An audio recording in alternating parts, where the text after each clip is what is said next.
The Tao of Self-Confidence, Episode 810. Welcome to the Tao of Self-Confidence, where I share stories of amazing women who have discovered their inner journey to self-confidence. Visit our website at thetaoofselfconfidence.com. Your inner journey to self-confidence awaits. Well, hello, friend. Welcome to the Tao of Self-Confidence, where I share stories of amazing women who have discovered their inner journey to self-confidence. I'm your host today, Sheena Yap Chan, and today I have a phenomenal lady on the show today. She is an entrepreneur and also an expanding influencer, and I'm really excited to have her on and share her story with us today on self-confidence. So without further ado, I'm going to introduce you to Jenny Chang. Jenny, how are you today? Maybe you can fill in a little bit more about yourself to the listeners. Absolutely.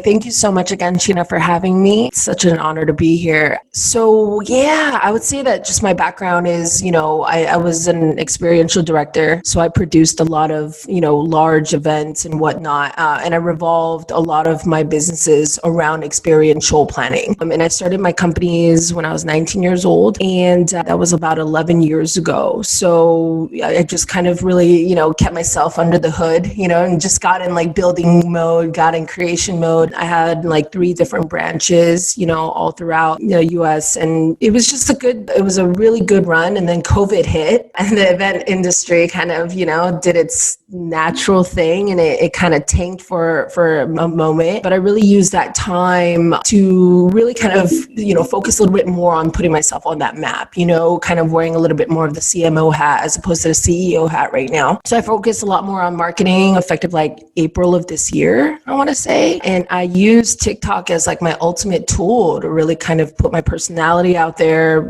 put myself as an entrepreneur, kind of the spiritual healer, influencer, whatnot. And yeah, I'm proud to say that we've expanded very quickly, within the last like 7 to 8 months. So I'm really grateful for that. Awesome. Well, thanks for sharing that. And Jenny, what's your cultural background? I'm Korean. So I'm a Korean American, and my parents are both from South Korea, and they moved out here about like 33 years ago. And yeah, I'm a proud Korean American. Awesome. Well, thanks for sharing that. And what'd be your favorite self-confidence quote? I'll be honest, I don't have a lot of like quotes from other people that I'm like that I can think of off the top of my head. But there's a reoccurring thing that I like to say, and it's just be unapologetically you. Like live your life just being as unapologetic as possible. Awesome. Thanks for sharing that. And I think it's a great reminder, especially as Asian women, we feel like we have to be somebody else, but we just really have to be ourselves, our true selves, and the right people will come to us. The right things will come to us because we're showing up as our authentic self. So thanks for sharing that great quote. And in your own words, how do you define self-confidence? So I feel like self-confidence to me is, bridging the gap between who we appear to be and who we really are. So there's this whole idea that I kind of live by, right? This mantra in the sense where like we have this top hand, bottom hand, and I'm very inspired by an author that actually really kind of shined a light on this. But there's this whole theory on top hand, bottom hand, where, our bottom hand is who we are. And our top hand is who we appear to be. And all of us have this like gap in between, right? All of us have a gap, no matter how close those hands are like touching. But it's, for me, confidence and self-confidence is determined and defined more so on how close we are every day in closing that gap, between that reality, so that we can be one with our 3D and 5D selves. I really love that definition. I think it makes so much sense, because I know sometimes we put on a different person when we're out in the world, or especially in social media, right? We come up as somebody else because sometimes we're afraid of showing our vulnerability, our weaknesses, our flaws. But if we can show up as ourselves, it really does bridge that gap, right? Like you mentioned, the top and bottom hand. So I really love that definition that you mentioned. And what was your life like before your discovery of self-confidence? I would say my life before really kind of managing confidence and really kind of grounding this energy of really kind of discovering who I really am, right? And really kind of living in that true self. I was a really reactive person. I was a very reactive person. I was very insecure. I reacted, I didn't respond. I reacted, if that makes sense. And it's just because I just felt like there was so little control that I had in my upbringing. There was so much, like, so little control in the way that I felt like that I had control over in my life. And because I didn't, the smallest little thing, like, would put me in a very reactive state of mind. And starting a business when I was 19, didn't help. Because no one teaches you when you're 19 that, like, you're going to adopt all these people and you got to take care of them. You got to mold them, shape them before really stepping into, like, who I am, what I'm about. I feel like I was just that's the best way to put it, very reactive. And I'm proud to say now that I'm able to very much manage my energy in the best way to respond to situations so that I can essentially be the greatest problem solver in my own life. Thanks for sharing that. What was that moment in your life when you realized you are confident and you showed up as your true self? What was that aha moment? I think the aha moment was realizing that I was special.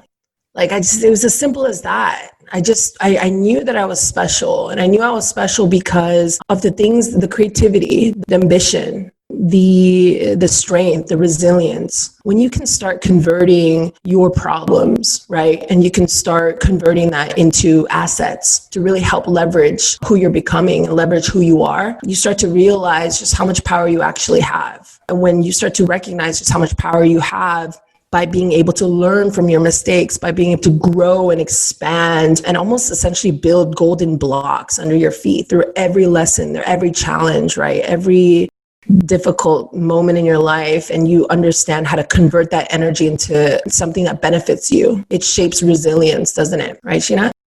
Totally. I mean, I love how you mentioned realizing that you're special, because I think a lot of us feel like we're not special, especially as Asian women, how we're brought up. We're just told to be in the background, never make any noise, just do as you're told. And because of that, we feel like we're not worthy enough to go out there and take the next step or even forge our own path. And so it's a great reminder to every single person listening to this that they are special and they do have certain skills, talents, and creativity to go out there and to create a better impact in this world, especially this time that we're in. It's a very weird time, but I believe there's better days ahead. And, because of what your aha moment was, what's your life been like now? I feel like my life now is just, it's always just ready for that next challenge, for the next positive outcome to present itself, but also being ready for any challenge that comes, right? Because to build that kind of resilience, to build the confidence to be able to problem solve, right? Like whenever you go through a heartbreaking moment and moments in which you can't control, but somehow you're able to bounce back from that and really come forth, right? Step into your shoes and be like, hey, you know what? I may not have been able to control that situation, but this is what I can control in my life. When you get to that point where your mentality and your perspectives change, what ends up happening, Sheena, is you start to live a life in which you get really excited for that next day to come. You get really excited for that next month to come because you're like, or no matter what happens, no matter what event comes forward, right? No matter who I come across, I'm gonna seize that opportunity full force, right? I'm gonna get curious as a cat. I'm gonna get through anything. You know what I mean? And so that's really how I was able to expand. I was able to expand on being a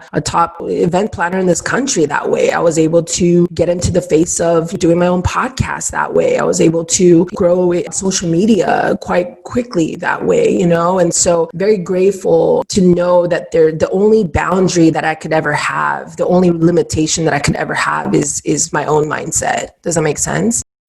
Oh, yeah, totally. I know when it comes to confidence, a lot of us don't really believe in ourselves, right? We feel like we can't go and take that next step or take that next leap. But really, if we just build it step by step, we can get there. And yeah, it's not easy. Like you mentioned, you're ready to take any challenge. And that's what confidence is, because it's not something that's linear. It's like a roller coaster. One day you're 100% confident. The next day you're minus 10% confident. But it's how we pick ourselves back up is what matters the most, especially you being an entrepreneur for 11 years. I'm sure you've had your fair share of up and downs and frustrations, maybe crying ugly every day or even wanting to quit, because that's what the process is. And I think if more people realize that, then they realize like this is what's part of entrepreneurship, but it's still worth it in the end. And I wanted to ask if a woman's listening to your episode, she may be in her own journey to self-confidence. What would be that one tip you would give to her?